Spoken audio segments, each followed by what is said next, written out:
एक छोटे से गांव में, जहां लोग सूरज ढलने के बाद बाहर निकलने से डरते थे, एक पुराना खंडहर था। गांव वालों का मानना था कि उस खंडहर में एक रहस्यमयी शक्ति रहती है। जो भी रात के समय उस खंडहर के पास गया, वह वापस नहीं लौटा। एक दिन गांव के साहसी युवक रोहन ने ठान लिया कि वह इस रहस्य को सुलझाएगा। वह रात के समय खंडहर की ओर चल पड़ा।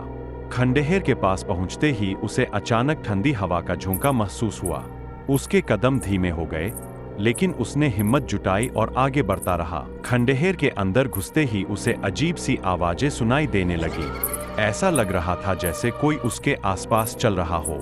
रोहन की धड़कन तेज हो गई, लेकिन उसने खुद को संभाला। रोहन ने हिम्मत करके पूछा, कौन हो तुम? परछाई ने कोई जवाब नहीं दिया, बल्कि उसकी आंखें रोहन की आंखों में गड़ी हुई थीं।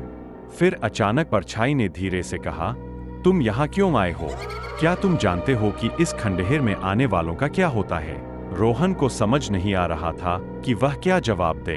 तभी अचानक परछाई एक जोरदार चीख के साथ गायब हो गई। रोहन बुरी तरह डर गया और बिना कुछ सोचे समझे भागने लगा।